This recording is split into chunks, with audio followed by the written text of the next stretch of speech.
Children of America, lay down your arms and surrender to the overwhelming firepower of Little Miss Kate, Ward of the State. That's right, Little Miss Kate, her guardian, Deputy Mayor Solomon Russell, her tutor, former heavyweight champion of the world, Lucinda Sheraton, and her horse, Fiorello, are back with another rip-roaring adventure in the style of classic adventure serials of the 1930s and 40s, which is, of course, the time period we're living in right now. Just making sure we're all clear on that. But first, gee whiz, being a kid today sure is tough. Pop quizzes, stickball games, tying your shoes. It can be hard to find even 15 to 20 minutes to relax and listen to Little Miss Kate, Ward of the State. Wouldn't it be great if life were just a little simpler? The West Virginian Coal Miners Association sure thinks so. So drop out of school, hop a Greyhound, and head for the hills of Appalachia so you can help us get those little bits of coal way in the back of the mine that our boring old adult hands can't reach. The West Virginian Coal Miners Association. You can't leave. And now, we rejoin Lil Miss Kate and the Kateettes on board their swinging submarine recently liberated from the depths of under New York City as they head off to find Lil Miss Kate's long-lost parents, already in progress. Because I've been going long.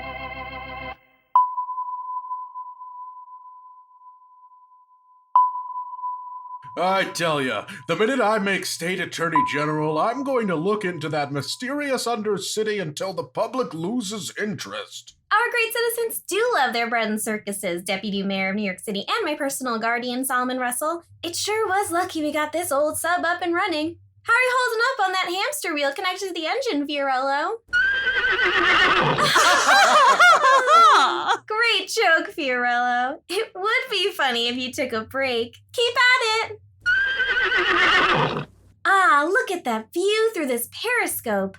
Who would have thought a routine excursion to find my long-lost parents would lead us to the crystal clear waters of Lake Erie?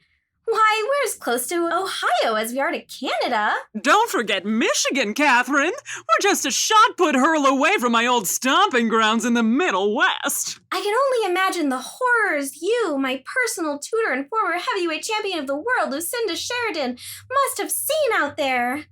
And the hard-won lessons, of course. What was that? Trouble on the bridge. I was using the submarine's long-range radio to call my fiancée, Upper West Side ingenue, Patricia Rosenstein, to confirm our reservation at Sardi's tonight at 8. Did you get a table? No! Anyway, I accidentally knocked out both forward engines. We should be all right as long as Fiorello keeps running on that giant hamster wheel. Oh no! He passed out and fell off that giant hamster wheel! We're going down! Up? My precocious girlish charm won't get us out of this one-way ticket to Hades. Don't stick a coin under your tongue for the ferryman yet. Look off the port side. After a quick refresher on nautical directions, Little Miss Kate pushes her face up against a porthole on the left side of the ship, facing the bow, and sees Coney Island. I forgot they opened a new franchise here in the Great Lakes, open 7 days a week from 9 a.m. to 7:30. Sounds like a fun time. But that doesn't change the fact that we're going down. Up! Yes, we're headed for the surface at an outrageous speed. We're going X knots and Y fathoms per hour. Hang on to your horses, gang. We still have friends in these waters. Thinking quick, Little Miss Kate removes the emerald pendant she's worn around her neck ever since that classic adventure, episode 304, The Ice Fisher and the Heat Farmer. Little Miss Kate chants the ancient Finnish chant as she pours her life force into the amulet. Fish talk, glub, glub, glub. Marine life, give us strength.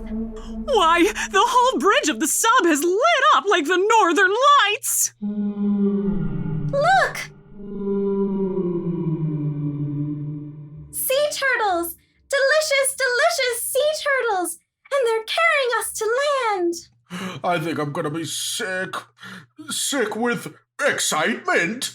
I just want to say to everyone that I'm having a great time recording this, and I hope you are too. We are! And just you wait, Deputy Mayor Solomon Russell, because your submarine just crash-landed on the beaches of Lake Erie's famous Coney Islands. Now come on down to the sands of there. Well, that was quite a ride. A regular sea ticket. Okay, I've got Fiorello over my shoulders. If we start now and take turns, we should be able to make it to Niagara Falls on foot by next week. Now that's a vacation. All right, we'll head out on this endless trek in 3, 2, 1. Attention Americans whom I love so very much. This is the 32nd President Franklin Delano Roosevelt's clone. Ugh, this guy again. I thought we threw his body into a furnace or something. Now, Kate, you know every president receives 3 clones from the Freemasons upon taking office ever since William McKinley disappeared under mysterious circumstances after being shot in the stomach. Shh! I can't hear the clone. Well, 2, 3, 4. Excellent. Now that our calisthenics are done, I've got a very special announcement. Our country's days are darker than they've ever been. Hunger, unemployment, war, yeah. So I'm giving everyone 10 free tokens to spend at any amusement center or boardwalk. I'll buy some rations and, hey, pick a little something for yourself, too, don't you? You know, who loves ya? Wow, free 3 tokens! tokens? Oh, so you wake up for the tokens, eh? And so our 4 series regulars take a nationally mandated pit stop at the fun and games destination of our fun and games nation, the Coney Islands of Lake Erie. Twice the freaks, half the people. Open 7 days a week from 9 a.m. to 7:30. What are you gonna do with your tokens, Deputy Mayor Solomon Russell? I could use a day in the sun to work on my jagged and swollen obliques.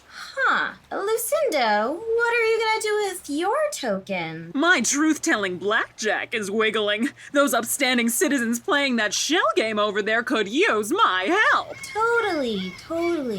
What about you, Fiorello? You're gonna bet them all on red? I'm a baccarat girl myself. What am I going to do with my tokens? Finally! I've been fishing for someone to ask me that for hours. I'm gonna eat a bunch of hot dogs. Wandering off now. Our little Miss Catherine sure is growing up. I remember my first time wandering a boardwalk alone. Finally, us adults get a day in the limelight. Check this out.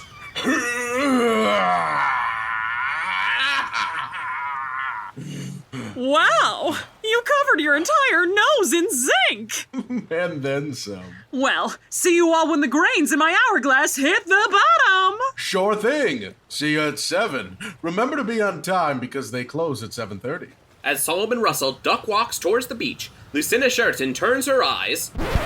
Hey! Step aside, Terry. I'm narrating this shindig, capiche? Fine, I'll go get some duck confit from craft services. I watched Solomon Russell duck walk toward the beach before turning my eyes toward a large crowd. They were all gathered around a suspicious character running a shell game. You know, find the ball under the shell and they move them around so you can't tell where it went. We've all played it.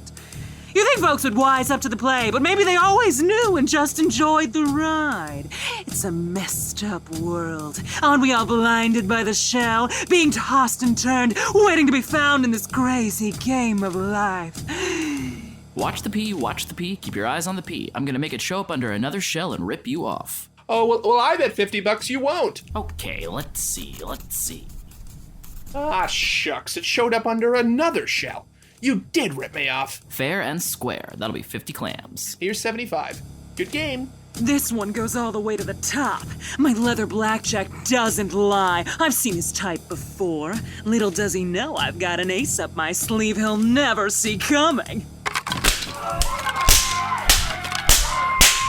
Ow! You're whacking me over the head with that leather blackjack. What do you want? What's a suspendered newsy cap pencil stash lowlife like you doing running a dirty game like this? I'm just a lowlife, running a fair shell game. Nothing else. I don't work for nobody.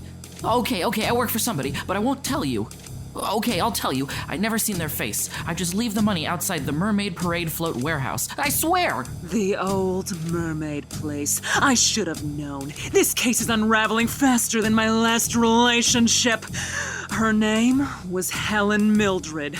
She was a real femme fatale, in that the times we had were the happiest in my entire life, until she left me for dead. At the altar, on the clock. I wonder what's making me think about this. Probably nothing. Anyway, I'd better get over to that warehouse, toot sweet. Meanwhile, Deputy Mayor Solomon... I'm not reading this. Terry, you're on.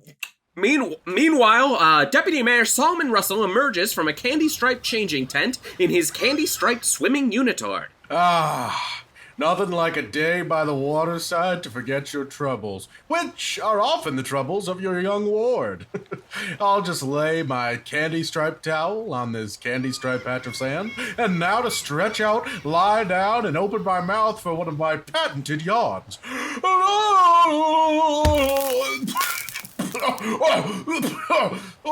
Patooey, blech, this tastes like sand. Wait a minute.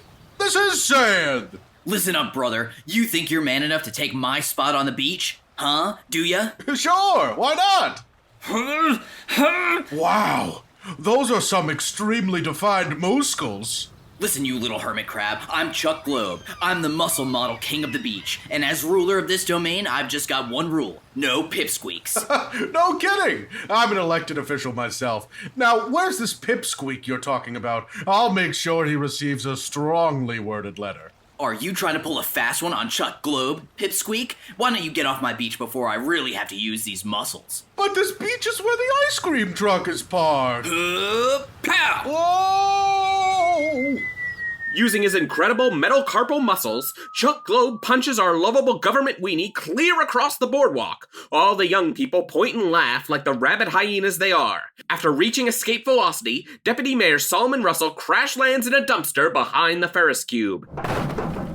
Why is it that every time I go on vacation, I end up in a dumpster? Because you're a nerd. Technically, he is a dork. Let me take a sample. Now, what are all you single-minded experts in particular technical fields doing in this dumpster? We all got kicked off the beach for bringing ham radios instead of barbells. They even booted Jimmy the Geek, and he was just biting the heads off of chickens. An action derived from Francisco Goya's late-period painting, Saturn Devouring His Son. I think you mean Saturno devorando a su hijo. Shut up. I don't know about you losers, but I'm sick of being a loser, huh? I say we march back to that beach, puff up our chests, and show that Chuck Globe who's boss. Sounds good. Do you want to take the robot? What's a robot?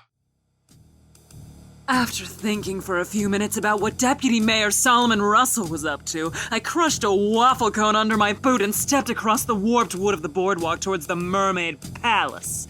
I used my leather blackjack to quietly pry the lock off the door. I turned on my forehead-fixed filament headlamp to cut through the darkness. Dust and confetti filled the air like the static on Channel 2. Channel 2 is unreliable. As my thoughts wandered to mixing metaphors, that's when I saw it. Hundreds and hundreds of shells just waiting to be played in some sort of game. But what game? Who's there? I must warn you, I am the former heavyweight champion of the world. You always did have a way with words, Lucinda. Something I would know since I am your former fiancé. Well, if it isn't my former fiancé. And current nemesis. And also ex-fiancé! Helen Mildred. I was just telling the audience about you for the first time. Have you told them about Greece? This is a show for children, Helen. Children? Like your beloved 2T, Lil Miss Kate, ward of the state? What have you done with her? Huh? She hasn't showed up this whole episode.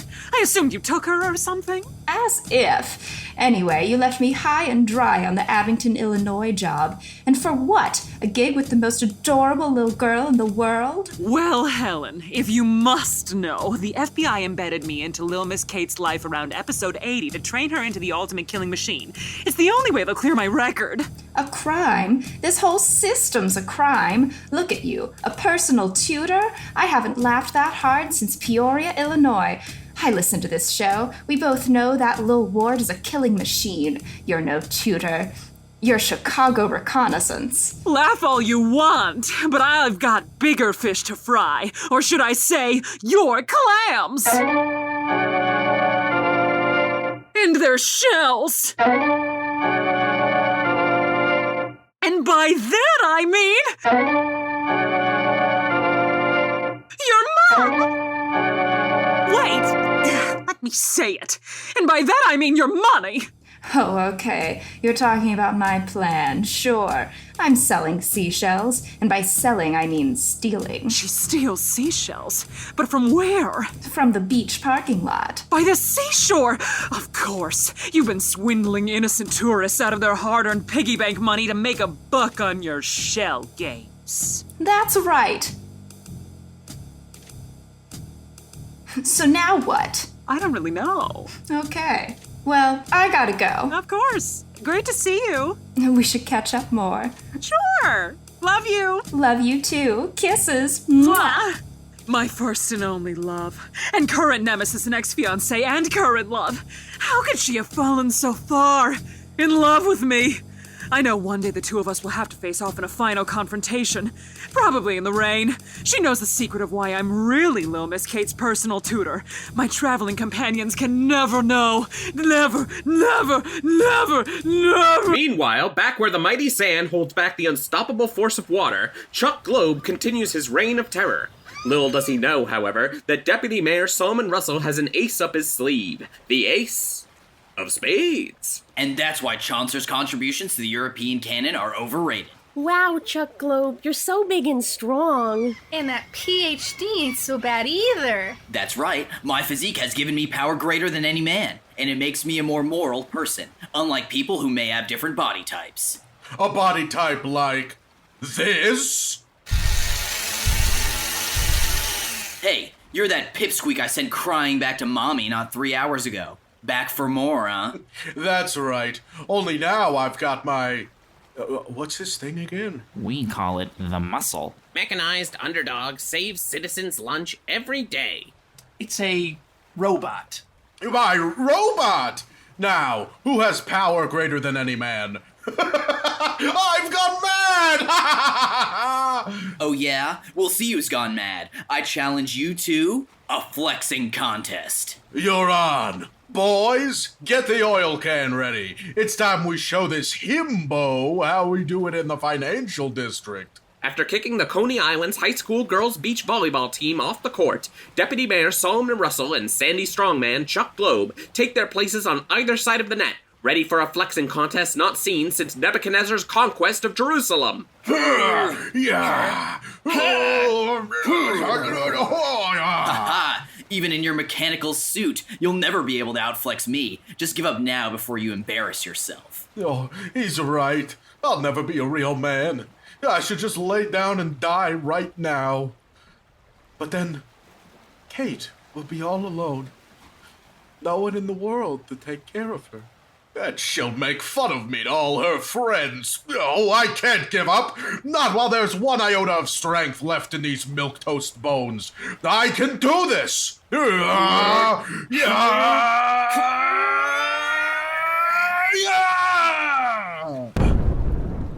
Whoa! He exploded! Guess I'm the new king. Citizens of the beach, you are now free! Now who will protect us from the crab mummies?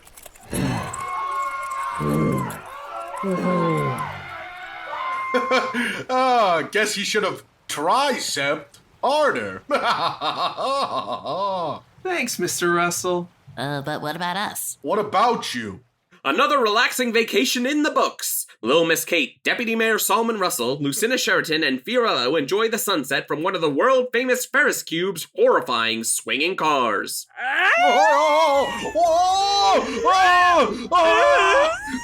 Stop! Stop! So, what did everyone do with their day? I had a romantic encounter with a nice lady who I was never engaged to and is not my current nemesis or ex-fiancé. And I proved I'm a real man. A big, strong man. Wow, those all sound like great adventures. As for me, I ended up getting a grilled chicken sandwich with American cheese and hot pepper relish. Sigh.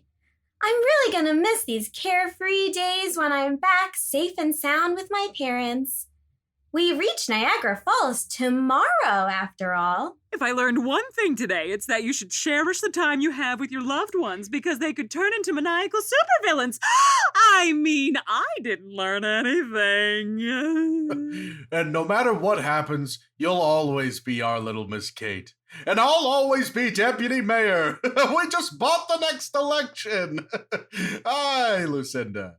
Thanks, everyone. I wasn't listening, but your words mean more than you'll never know. You're right, Fiorello. Let's hug. Uh-oh. Here comes another 90-degree drop.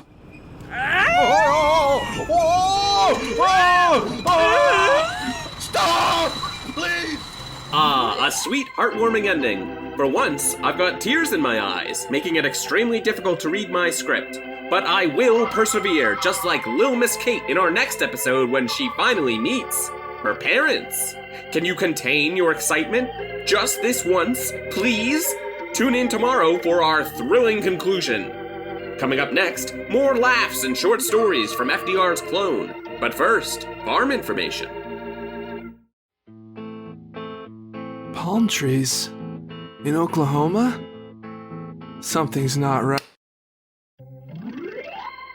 Lil Miss Kate, Ward of the State, is written and created by Seth Finkelstein and Teddy Dinner, mixed and produced by Liam Sr., featuring the vocal talents of Lizzy Furey, Josh Nasser, Anna Roth, Sarah Beck, Patrick Kelly, Liam Sr., Seth Finkelstein, and Teddy Dinner. Our artwork is by Roxy V. You can find her work at @BigHugeFrog. Like what you hear? Leave us a tip at ko-fi.com/LilMissKate. Don't forget to rate, review, and subscribe to the show on the podcatcher of your choice. Thanks so much for listening.